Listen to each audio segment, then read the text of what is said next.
Hello and welcome back to another episode of Dorm Room Diplomacy. This week, as usual, I'm joined by the lovely Mr. Jack Arnold. Hello, hello. Hello, hello. And we got some good topics lined up for you here today. Main Wonderful segment, topics. wonderful topics. Main segment, we'll probably be talking a little bit about social media and a little bit about Facebook specifically, one of the most influential social media companies of yesteryear and possibly the future. I don't know how much of Right. an impact they have on, the modern generation of you and me, but hmm Yeah, I nonetheless, still mean, very important. yeah, for sure. I mean, it's kind of similar to the episode we did on Apple. It was just kind of branching off, taking a look at more of these companies. Now, it definitely won't be structured the same way as that, Mhm. whereas that was more of a dissection of their products and such. And Yeah, I think me personally, I definitely want to look at kind of the social science side, right. kind of the effect that this has had on people. And then I know you want to look at the corporate side of things, their Uh-huh. influence on, global markets and the advancement of technology. Right, right. So we'll definitely get all into that. And how does a social Um, media company become a hardware developing company? We'll talk about it. right. I know. Yeah. But a slight little update to the not the Apple episode, but my interest in Apple products. The AirTag saved me $700 a couple weeks ago. I'm So sure. I'm sure. Please tell me because I'll find a way to poke a hole through this story that doesn't mean you need to buy 50 AirTags. no, I'm not saying buying 50, but if AirTags are great, especially on items that you don't have sight on all the time. Mm-hmm. So I had a bicycle get stolen about Mm. 2.5 weeks ago, and essentially we were able to locate it using the features on the AirTags. Someone had stolen it and taken it to another town nearby, but since Mm-hmm. the AirTag works on phones being nearby, we were able to see where its last location was, locate it, and take it. Oh. And I was able to basically give the police the exact location of it, and they were just able to go repossess it, and Oh wow. I was able to get it back. And now they're kind of running fingerprints on it, and hopefully they'll catch the guy. But I don't know. I mean, my $30 investment in an AirTag saved me my $750 bike. So Hey, I you mean, fair know, enough. You just had one clipped to your bike. so it's I won't say exactly how, but it's essentially disguised inside of the bike, like inside of Okay. the bike itself, Sure. and it's whoever stole it had no clue. So it's a Okay. That's combination of the nice. two things. Obviously, it's a combination Right. of hiding it, but Yeah. clearly the technology is. I mean, it's great. It No, did I its job mean, wonderfully. they definitely work well. I've never had a instance where I needed it, but I keep one tucked away in my backpack. Yeah. And if I ever were to lose that, I would certainly want to, be able to Right. track that down. And Right. so yeah, they're definitely useful. Now, that being said, if my backpack got stolen in Chicago, it doesn't matter. It's I'm not gone. gonna I'm not gonna be able to call the police and have them go take my No. property back. Right. So I mean, I it was more for loss. The bike was for theft, right? The bike was definitely if it got stolen. yeah, But like my keys or my wallet, it's like, if I lose it, then I kind of know where it is, right? And that's sure. that's nice. But Yeah, you no, that's know, nice for sure. I don't have one in my bag, so Yeah, yeah. I mean, definitely nice. great stuff. I But know we were talking briefly before the show, and I wanted to give a quick update on our chess yeah, for episode. sure. Something obviously I've been following very closely. I love this stuff. It's super interesting. But for anyone who's not familiar or hasn't been following as closely, Hans Niemann, who, if you listen to the episode, you would be quite familiar with, but was the alleged cheater, alleged by Magnus Carlsen, one of the Hmm. premier world chess players, has recently filed a lawsuit against several parties, including Magnus Carlsen, Also Hikaru Nakamura, another pretty prominent chess player within like the Twitch side, when it comes to a lot of like the streaming and publication of the game itself. He's filed $100 million lawsuit against all combined parties, and kind of is working through the legal process right now of making all of these claims. I mean, he's filed the suit for defamation, libel, all kinds of things, also alleging that he's been, denied certain professional positions and sources of livelihood as a result of the developments of these allegations. I mean, frankly, fair enough. Like, right? Yeah, no. I mean, and so it's been. I read through the lawsuit when it came out, which was last week, kind of the second half of last week, and I mean, it's all very interesting. It all makes sense. I mean, certainly, he's in the position to do such a thing. That being said, I think that the lawsuit was perhaps very poorly worded, just in that, and anyone who's more interested in the legality of things, I mean, you can go take a look. The suit's available online, but it was very aggressive in the way that they made their claims, just in terms of you kind of just want to present facts, present what it is that you're suing for, what you allege are the problems necessarily, or obviously, what you are seeking to be compensated for. But they kind of went pretty far past that, just in a very aggressive and almost derogatory way of kind of attacking the parties being sued. And so I'm kind of just interested to see, me personally, I'll be following kind of the whole process just to see how it pans out, because they've set them up into a position where it's very difficult to negotiate for a lot of leeway or really go back on any statements, because they've just been like, obviously, you want to be clear. That's not really the problem. It's just the fact that they were just kind of so overly aggressive with what it was that they're claiming in this suit, that it can cause a lot of problems down the line once it comes, time for trial. So I don't know. Interesting for sure. I mean, I definitely, like you said, an interesting approach to taking a lawsuit on. Definitely unconventional is what I think you're trying to get across. And I'm not even super familiar, with law and all that. I mean, I have enough of an interest, but I would imagine that for sure anyone who is fairly familiar, upon reading that, would come to pretty similar conclusions, because it was pretty startling. Just the way that they chose kind of the verbiage they used in order to express everything. And so, but it honestly, I mean, it makes for a more dramatic and a more interesting case to follow. So we'll see. We'll see if it, the case itself is happening in our lovely home state of Missouri. Of course. So we'll see if it's an open trial or not. It probably will be. Fun little vacation. Yeah, take a little vacation there, or watch it on TV, whatever. Right. But yeah, should be interesting. Is there anything that you foresee?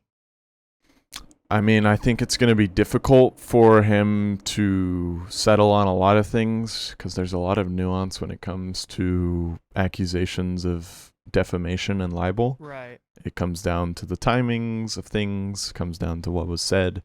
There's a lot of perception involved, a lot of individual interpretation. And so it just gets really difficult when you're like, okay, when was this said? With what knowledge was this said? And kind of all the preceding events, as well as everything sequencing afterwards. So that just makes it really difficult. I still think Neiman is in a position where he'll settle, positively. I'm sure he will. And will be able to win to some degree, because kind of, assuming that he is not just a blatant over-the-board cheater like we kind of discussed, there's certainly room for him to be, compensated to a degree. That being said, I think it'll be really hard for him to go very far with this. just because Right. of the difficult nature of these kind of type of cases. Oh yeah, I'm sure. Definitely something to follow in future for sure. Yeah. Um, but another developing story on a previous episode that we've kind of talked a little bit about. Obviously, the war in Ukraine is a big issue, and we've talked about it a little bit. But a little bit of a more developing news recently this week. Recently earlier this week, and I believe it was yesterday. News was put out that Russia was accusing Ukraine of developing, producing, building some sort of quote dirty bomb, which I assume is language for which is what the world and I assume is language for nuclear weapons. Mm-hmm. What precedence this kind of sets is the more difficult part to predict. Essentially, if you look back on Russian pretext to using weapons of any sort, they've generally historically accused the other party of doing so first, and then use that as their justification to turn around and commit those crimes and do those things. Mm-hmm. I don't know what's going to happen. Clearly, obviously, it's a developing story, so we'll just have to keep on watching it and see, what comes in future, and Yeah. we'll see. I mean, I would be curious to know if I mean, obviously everyone would want to know what their real intention is, but I would just be curious to know if it really is that, like you're saying, if they're just trying to create a scenario where, oh, Ukraine's developing this weapons, therefore it's justifiable for us to, execute some of these military plans, Right, involving, nuclear weapons. And so, I don't know. Obviously, we kind of hashed through it all in the last episode. So I don't want to go too far into it because there's not a whole lot of development. Definitely we'll keep following it and giving updates. Just because it's not even, I mean, this is just a topic that kind of, we'll continue. This is above personal interest. This is just, everyone needs to be aware. Right. And I certainly want to kind of help to at least form our conclusions just on what's going on. But yeah, I mean, this is certainly does not bode well, just because if de-escalatory talks were going on, allegations like this really wouldn't be happening. Right. So. And the other thing that I'd like to point out is that I didn't mention this, but currently, given Ukraine press, U.S. intelligence and UN intelligence, the accusations are false. Yeah, which is even worse. Which is even worse. Yeah. And if you look through the news sources, most of them are generally saying that, Moscow has a track record of this types of deception, and it accuses, others and for what they intend to do themselves. And this is, it's a cycle that's been proven true and hopefully will not be proven true again. I mean, one would hope, right? One would hope. But on to more interesting topics. Topic of more interest. True. We've got social media. Of definitely course. Everyone's on it. Extraordinarily important part of daily life for everyone. Yeah. Facebook being the main, topic or main, point of interest for this topic, because of multiple different reasons. But obviously, bar your MySpaces and your slightly earlier social networking platforms, Facebook was one of the first ones to go mainstream. Right. Yeah, and obviously it's fallen off a lot in recent years. And so I think when people, when we introduce the topic of social media and then link it right to Facebook, people are like, why are you talking about Facebook? Right. And I just think it's important to know how big of a player Facebook is still today and is aiming to be moving forward. Not even just in the social media space, but just kind of the whole global market. And, I'm sure we'll follow this episode up with a more broad perspective social media, episode. However, Facebook, founded in 2004, also acquired one of the second biggest, not the second, but one of the other biggest, social networking sites or, programs, which is Instagram, in 2012. So Instagram or Facebook itself might not have its market share in, people our age, perhaps. Mm-hmm. Or Instagram most assuredly does. I mean, Right. how do you find what someone's interests are? You go look at their Instagram account if you don't want to go talk to them in person, right? Like these are common Yeah. things that people our age, I'd say anywhere from their early teens to their early 40s are on Instagram and are using it, wouldn't you probably say? Oh yeah, certainly. And so obviously that brings Facebook into the question, just obviously since they're the owner of Right. Instagram. But also like the thing is, all of these social media sites, regardless, I mean, certainly nearly everyone has, whether it's their site of choice or whatever it may be, one of these sites permeates your life most Yeah. likely, Right. in a way that maybe you notice, maybe you don't notice. And I think when this conversation comes up a lot, there's varying emotions, because I think a lot of people don't really want to talk about, social media and the effects that it has on the Right. individual, on society.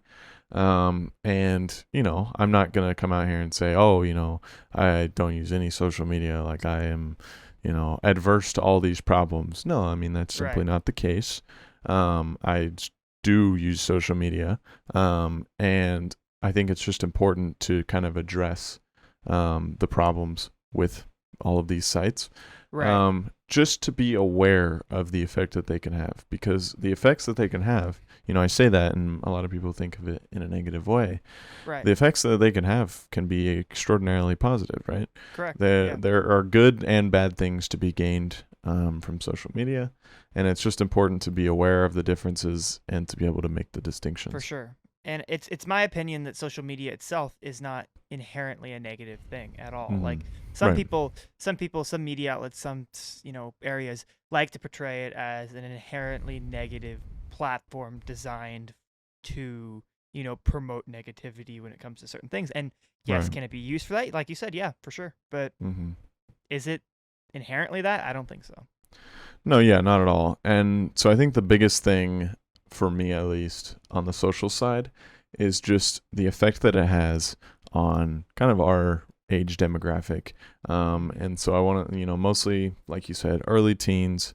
So let's say, 13, Yeah. up until when it's believed that, the brain fully matures at around 25. And I think for reference, I think that 13 is the start of their user agreement, when you are permitted to have a face or an Instagram or a social media account. Generally, it's 13 is when those things Yeah. are starting to be permissible to found those on your own. Yeah. Go on. And I mean, that being said, there are certainly, tons and tons of children using these sites before the age of 13. Absolutely. And so, I mean, just as the years have gone on, I mean, like for me, I wasn't able to use social media, I want to say, until like a couple years into high school, maybe. I don't know. I want Same. to say like my sophomore year is probably when I Right. first started having access to social media. And now, like there's just, it has completely just infiltrated everyone, kind of regardless of age. Exactly. And Yeah. again, that's not inherently a bad thing. However, unfortunately, kids are dumb. I should know. I am one. So are adults though too. Yeah, everyone's stupid. But it has the whole, all the problems of social media are exacerbated by just the child condition, if you will. Just the fact that until the age of about 25, people's brains are not fully developed.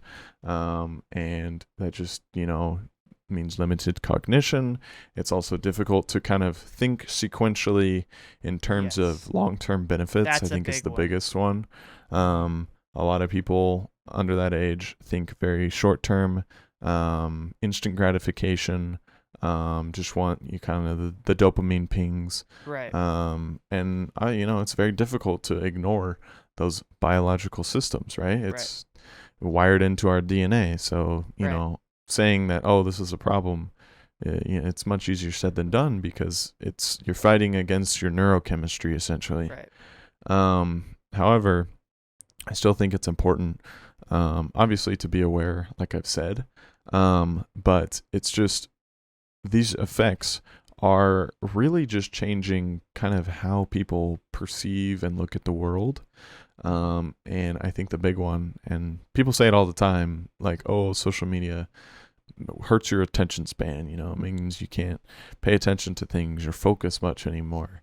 And it's kind of turned into it's kind of become like this ADHD pandemic, if you will, of Yeah. people of people just either having genuine, symptoms of like a hyperactivity disorder, or just displaying these symptoms even if they're not necessarily like having clinical ADHD or right. whatever. Yeah. If it can't be medically defined, and I certainly believe, and a lot of the scientific literature also supports the fact that this kind of progression and kind of the systematic ADHD, if you will, is kind of a direct result from just the overstimulus of the social media sites, as well as kind of the impacts it has on especially young people's cognition and just kind of their, the reward system within their brain. Right.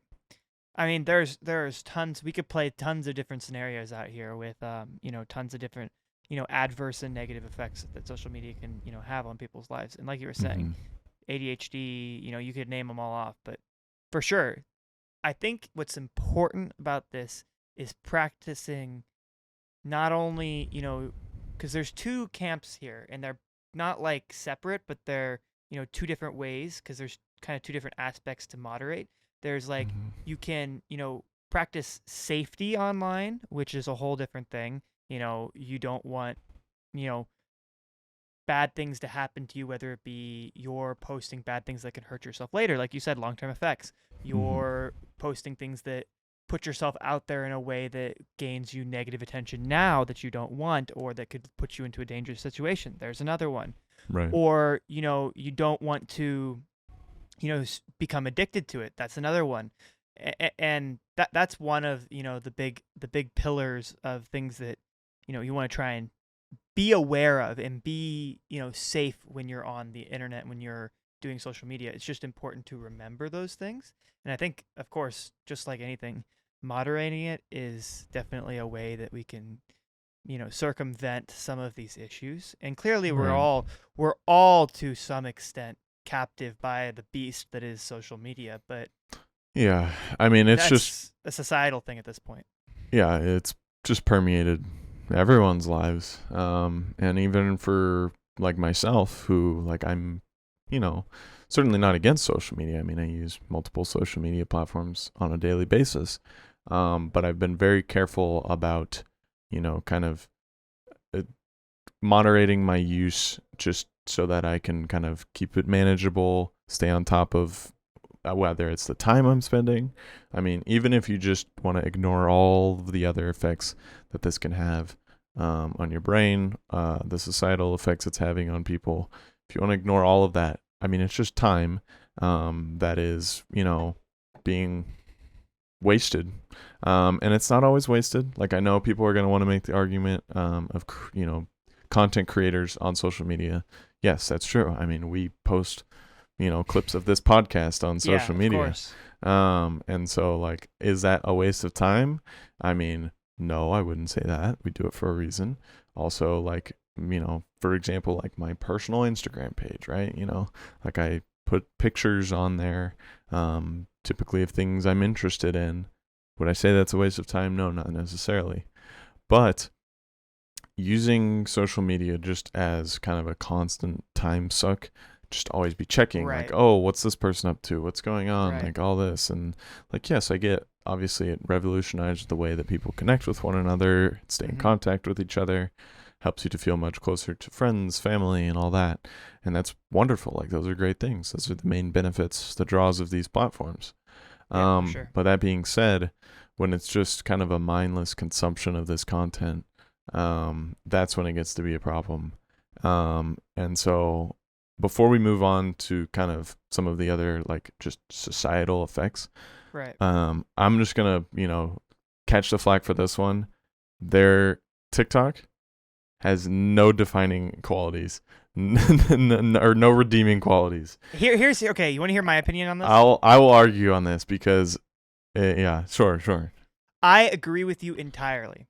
However, it's not for the reasons that you want. I Okay.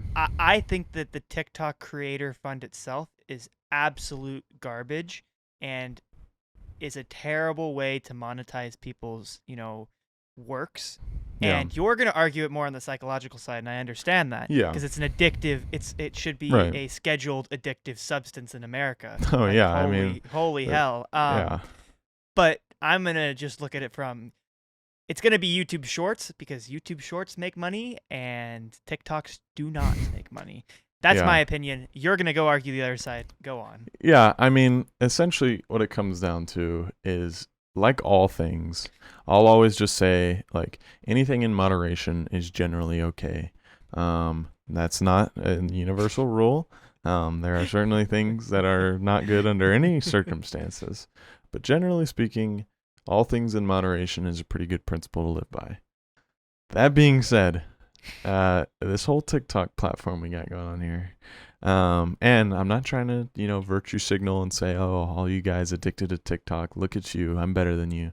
No, I've spent countless hours watching TikTok.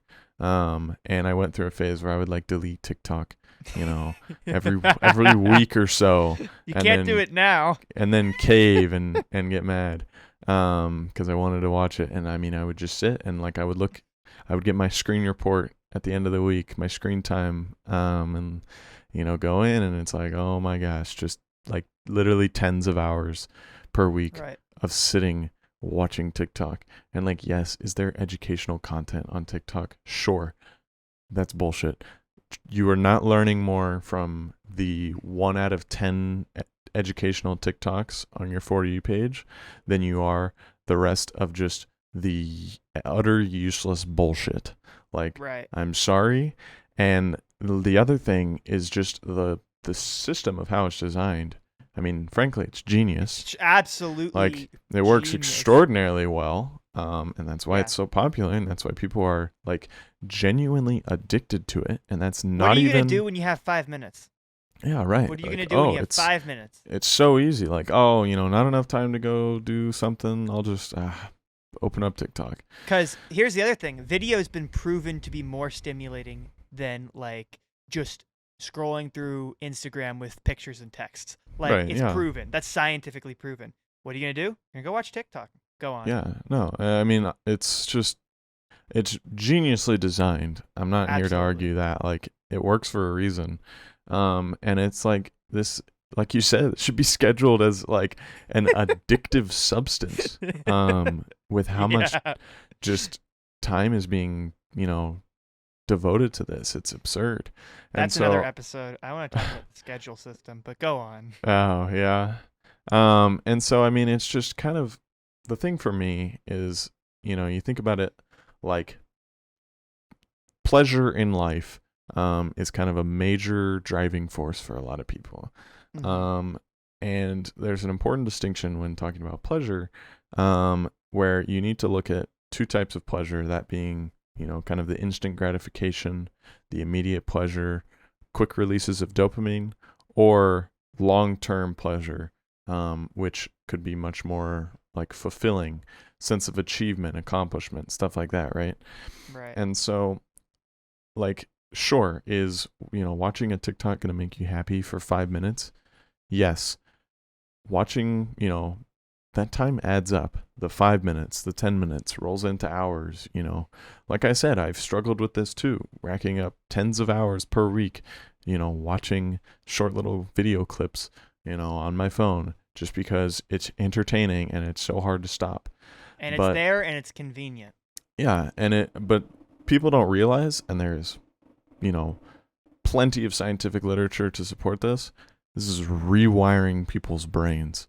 The just having that much, those small, quick releases of dopamine, that instant gratification, like I was saying, just makes those long-term fulfilling pleasures, so much like they just continue to lose their meaning, and just kind of the value of that diminishes the more and more you kind of use these kind of shortcut ways of achieving pleasure. Right. And so really what that does is it just makes people lose value on things that are really important in life. And so like, I don't want to come across as trying to, say, oh, you're spending X amount of time on social media, shame on you. Like, you should, go do something with your life. Like, no, obviously everyone struggles with these things, but I think people often, don't look at it in the way that they should. You need to look at this like an addiction. Like, that's the thing. And I'm not, of course, like, I think the first step's just being aware of it. Obviously. Right. Yeah.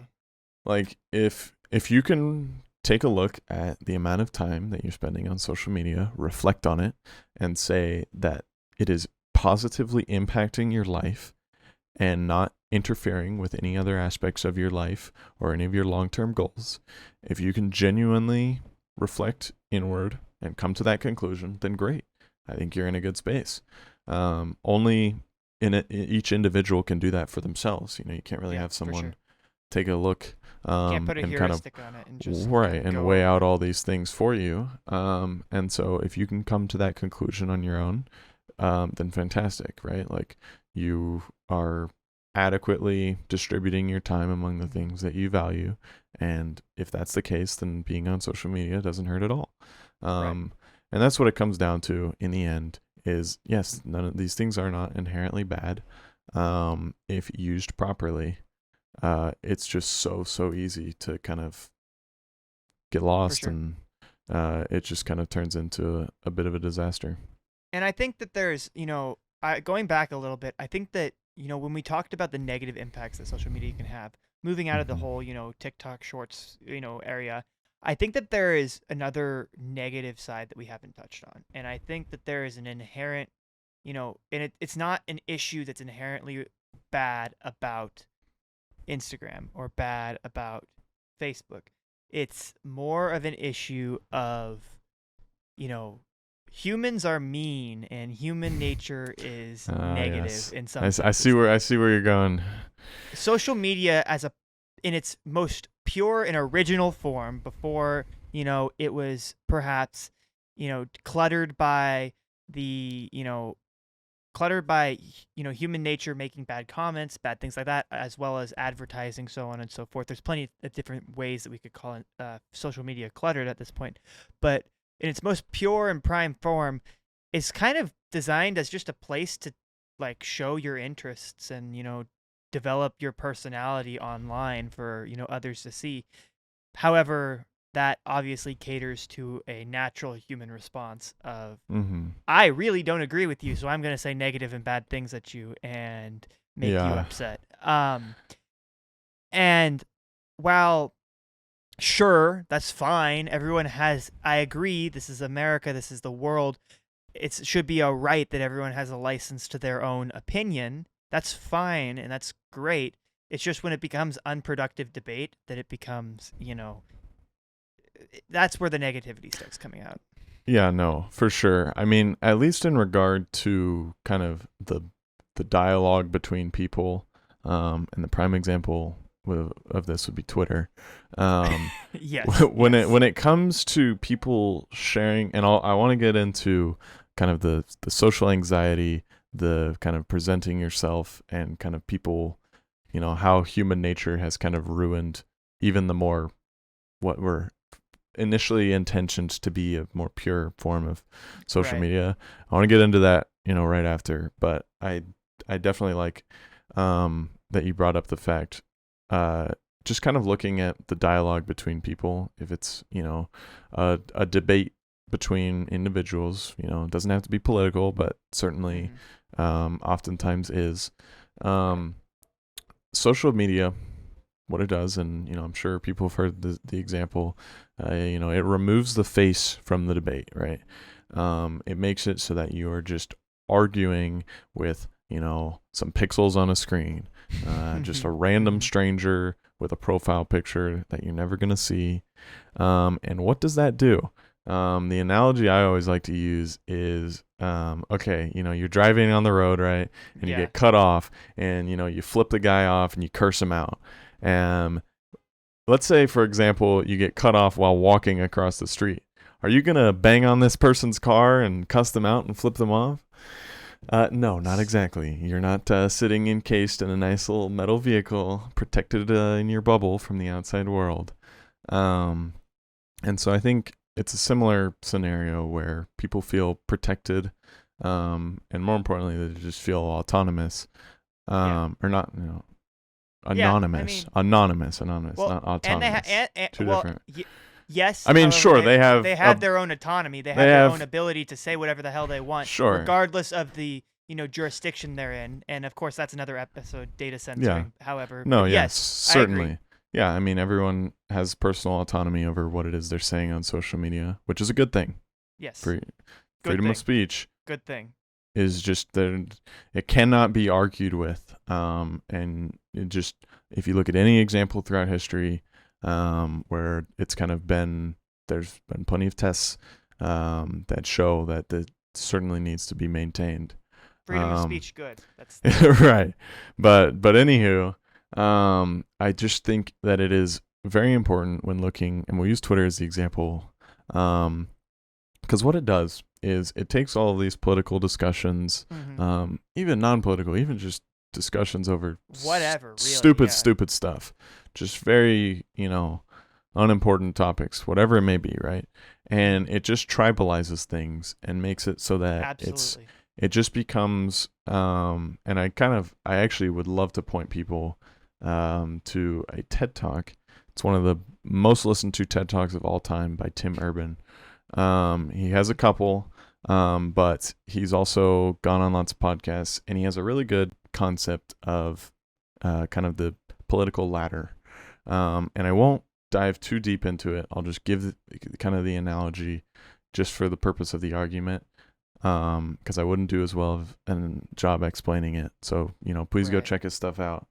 But what he says essentially is that politics is kind of divided into two rungs of a ladder, right? And on the top rung, you have kind of the ideal way of engaging in politics, and he calls it high rung politics. And so in high rung politics, you have left rung and you have right rung.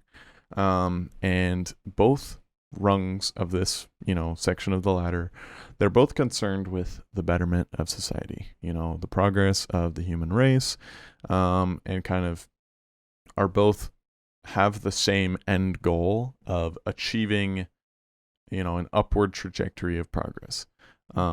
Sounds great, right? What? That's what everyone thinks, right? Everyone wants stuff to be better. You would think, right? You would think. And so essentially, that just being kind of the ideal way that people would engage in these discussions. Whereas, sure, people have differing ideas. Not everyone's going to agree on stuff. But setting that aside, everyone is still motivated towards the same general end goal. Now, he gives also the low rung. And there's a left low rung and a right low rung. And the primary motivation of either of the low rungs is, instead of kind of searching for this higher general goal that the high rung, politics have, both of the low rungs are only concerned with kind of tearing each other apart. And they make it into a game of good versus evil, we're the good guys, you're the bad guys.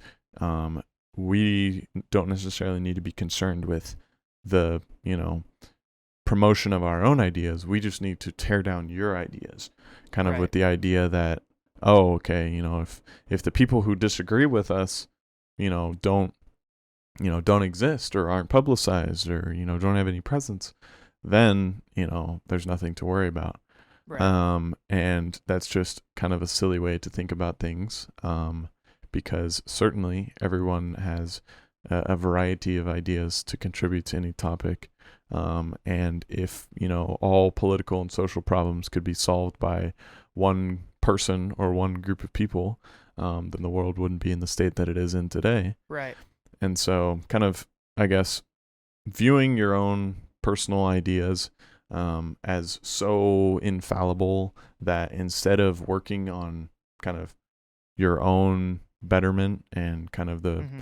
progress of your own ideologies, if you are, so convinced that they're perfectly infallible that you in turn feel the need to tear other Mm-hmm. people's ideas down, I'm sorry, but you're an idiot, and you don't know how these ideas come about. I mean, no meaningful dialogue can be had, and no effective, conclusion can be come to Right. without the presence and deliberation of multiple ideas. And what's great about this concept is that, sometimes we think of Twitter, or even for that matter, sometimes Reddit, as these like townhouses, these, public discourse townhouses for politics. Mm-hmm. However, politics aren't the only thing that happened there. And what's Right. great about this is that not all arguments are political, but all arguments have multiple sides. Right. And Yeah. this structure, caters to looking at multiple sides. It's not political. You don't need to make it political. Right. You can use these techniques in discussing like literally anything. I'm Yeah. blanking on examples. However, it can be used for anything, and that's also Right. Yeah. Like because it's obviously not every social media scuffle is about the next United States president or about the right. next No. Yeah. European prime minister, Certainly. whatever it may be. Stupid arguments ensue. It's Yeah. Like it's important, and the benefit of these systems when in the context of these arguments, or even just, I mean, arguments has such a negative connotation, but it really just is kind of the deliberation between opposing ideas. Like it doesn't have to be a right. bad thing. People look at debate and argument as such a terrible thing, like this aggressive conflict, but Right. that's how problems are solved. That's how I mean, that's how the Solutions world are come to. progresses. Yeah, Exactly. exactly. And so, like, yes, I agree with you. I think it's important to kind of almost like outsource these ideas, right? You have so many people coming together to give their input on all sorts of different ideas. That being said, just the kind of the fact that all of these people are both anonymous and feel that they can say whatever it is they want to say, Mm-hmm. and just human nature kind of unfortunately just leads a lot of these arguments to kind of devolve into Right. like that example of kind of low rung deliberation, if you will. This podcast is not going to fix that issue. However, No, hopefully it gives yeah. you tools to try and attempt to solve your own problems. If Yeah. if you I feel mean, that they when it need comes to solving. anything, it's important to look at all available options, whether this is deciding Mhm. on a, candidate to vote for presidency, or what loaf of bread you want to buy at the grocery store. Like Reddit's got an answer for you, right? like, obviously a lot of what we're talking about right now is within the context of politics, or, these big global discussions. But But it doesn't need to be that. even in your day-to-day life, addressing problems as kind of the gathering of data and then kind of the parsing out of such data kind of into different options and the weighing of those options, whether that's all done individually or whether that's done between two people in an argument. Uh-huh. That's how we solve problems, people. That's how we solve Yeah. problems. Speaking of weighing out of data, and speaking of, options for the future, we've got an interesting thing to shift gears a little bit here as a last little segment. So moving back into our Facebook discussion here. The lovely clearly, if you're our age, do you have a Facebook account, Jack? No. A personal, private Dormroom Facebook account. Diplomacy Podcast has a Facebook account because, True. but no, I do not have a personal Facebook. I don't have one either. Actually, that's false. I do have one because of Oculus Rift and all that type of stuff. I don't have one that I actively use and post something on. What? Gosh darn it! You guys can't find me on Facebook. However, I think that'd be a common trend in a lot of people our age, right? Facebook's not Certainly. used as a platform for younger people to communicate on. And Facebook's been making a lot of moves recently. They've been making a lot of changes in their Big money moves. Big money moves, big changes in their corporate strategies and corporate direction. Obviously, the face of it, Mr. Mark Zuckerberg, gets a lot of flack for his decisions and has become somewhat of a scapegoat for a lot of Facebook's corporate direction. The robot? Yeah, exactly. The alien? And, he's something. But essentially, Facebook has garnered a new idea for social media and a new direction for social media. And my best and only guess for this is it's trying to re-inspire youth and re-inspire, people of our age to get back into, Facebook itself, the parent, the company Facebook itself. Yeah. Obviously, Facebook's not Facebook; it's Meta now, and that was one of the first, groundbreaking changes that they made to start this process. Obviously, if you haven't been living under a rock, you've heard of the metaverse as a concept. Might not know what it is, but you've heard of it as a concept. And it's this idea of a, virtual reality, social media, social networking, gaming, entertainment, business. I could go on and on, platform. All this all-encompassing platform. Just essentially like an alternate reality that's virtually projected. That exists for the purpose of, furthering humanity through digitalization of, processes that are in regular society. Very, very cool. I love the idea. Sure. Is it the future? I would argue that yes, it is the future. Is it the future within my lifetime?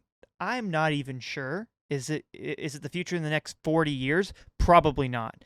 But what's important is that Facebook, this massive money furnace of a company, has decided to throw all these billions of dollars into this metaverse. And I just don't quite think it's there yet. And what I'm trying to bring out there is that with this corporate direction change, I find that I think Facebook or Meta, of course, is making a very massive business mistake. And it's going to be a developing story, a long-term developing story as things change in the future. But they currently have released, or are planning to release their new hardware that they're developing in-house for the Oculus Quest Pro, which is a virtual reality, augmented reality headset for the purpose of, furthering the goals that we mentioned earlier. And is it there yet? No. The moment that it gets there is the moment that I can walk down a street with these glasses on or whatever they may be and not look like an absolute buffoon. And now, does that get there by mutual acceptance of such hardware being stupidly looking? I don't know. It could be. I doubt it, though. If anyone has any sense of fashion, which of course I don't have, but at least I have an inkling of knowledge to know that you don't wear a blocky, massive blocky thing. And we'll put an image on the screen, but you don't do that in public. And that's the future that Jeff's looking for. Or not Jeff, Mark. Mr. Mark. I can't attribute this to Mr. Jeff. They're all the same, right? No, but obviously, at least to me, like you were saying, it seems like they're pushing for this way too early.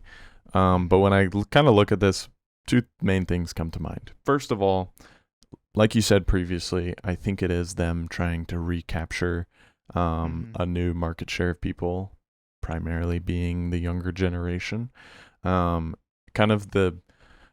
would honestly, if I'm Facebook's, marketing team or I'm their R&D team, kind of looking at the forward direction of the company, looking at kind of the viral nature of all of these new platforms that are coming up that just get absolutely gobbled up by, the younger generation.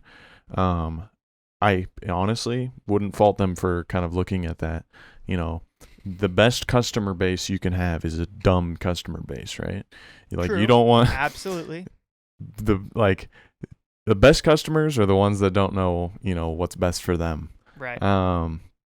And so you can inform them what the best thing is for them. But I think obviously, there could be that to a degree.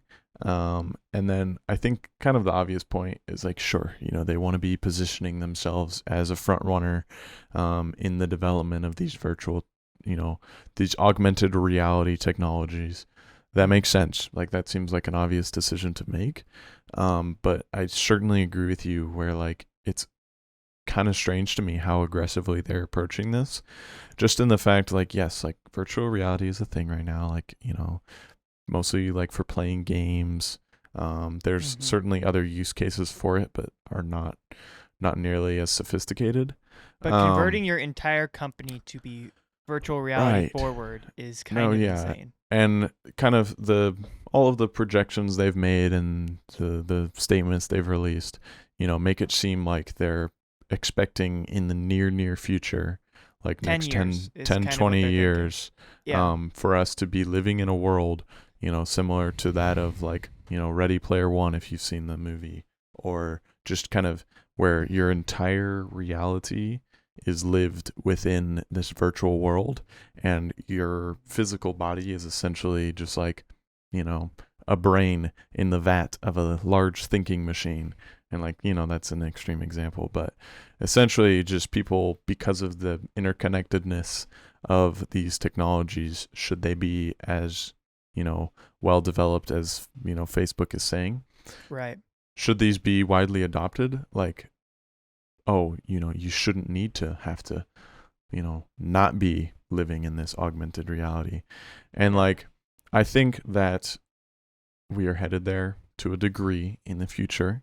Eventually. Like you said, it's very far out. I think in our lifetime, we will see versions of this where it is you could make a choice of your own volition to, okay, I just want to live in this virtual world because it's, maybe some haptic suits are released where you can now feel and perceive and are not just only experiencing it, through the sense of your sight, but kind of it's tied into your other, perceptual capacities.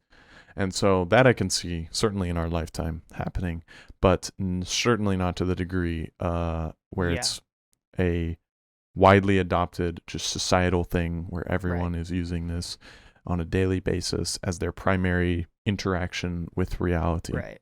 Like, let me put this out here. I could write a sick-ass science fiction novel about this. Absolutely. Could I do that? Most definitely. Would it be absolutely epic, and would it be so cool to experience that? Sure. Is it going to happen? Hell no. Not now. And so, it's like, it kind of comes back to, or go ahead. No, go ahead. Yeah, I mean, for me, what it comes down to is like, just people don't realize how vastly technology has changed, kind of in the last 20, 30 years, let's say. Right. And so we're progressing at such a rapid point. There's no reference to look back into at history for such a rapid acceleration of technology. Okay, like there's been flashpoints in the past, like the printing press, right? Like, just revolutionized the way information was spread. Like, sure, there's been examples, but the degree that the internet has connected the world, and the way that it has changed, even like the neurochemistry of people's brains, certainly from these social networks that we've talked about, like people don't realize how we're developing. Like, and I don't say like, oh, people like, no, like no one knows. That's the thing. Like, we don't know where we're going to be in 50 years. It's very hard to predict it. Yeah. And so it's like the saying of like, the jobs, and you're going to be working a job in 50 years that doesn't even exist right now. Right. And so like you just have to think about how rapidly technology is developing, and like, yes, sure. That seems to like support this. Like, oh, maybe Meta's going to be able to develop this, and in 20 years we're just going to be living in virtual realities. No, I don't think so. I don't think so either. I think we are certainly headed in that direction, but I think it's going to look very different than we all imagine. For sure. And so, and just the thing is, like, I don't know, maybe some people find that to be appealing. They read these science fiction novels, watch these movies It's about not going to be science fiction. It's Yeah. not going to be science fiction. Yeah, and you got to think none of these things are ideal. You look at comparing technological developments to projections that people made in the past that we can now reflect on through the lens of history. They're not what people, expected them to be like. Right. And so it just worries me a little bit because Mhm. I mean, that just, for me, just seems like an extraordinarily unfulfilling way to live. Yeah, exactly. And then what's kind of crazy is that some of these sci-fi novels are set in the next like 15 to 20 years. Right, yeah. Or like Um, all of the sci-fi novels and movies of, the 70s were set, in like our the 2010s lifetime. and 2020s. Yeah. Yeah. And yeah. then, we look back at it and are like, oh, okay, yeah. Yeah, sure. Hey, can't you just wait for a moment, wait for a day when we are arguing over a digital geopolitical land space on No, I know, right? some other planet, and there's war being like come on, we can extrapolate this shit as far as we want. Yeah, no, and we'll it's gonna record a look hilarious. podcast. We'll record in 50 years, and instead of talking about geopolitical conflicts, we're going to be talking about the latest metaverse land holdings. And Yeah, there's exactly. a conflict being disputed over there's a digital war over Yeah. virtual real estate. People are dying and losing their digital currency. Like this Right, could get yeah. so out of hand so quickly, and we that's we what really makes this don't funny. know. That's Oh, what no, makes yeah, this funny It's fascinating to watch. for sure. Just because we don't really know where it's gonna be. But I think that is a grand conclusion for this week's episode. I would agree. Thank you all for tuning in. It's been a good one. We hope to see you in the next episodes.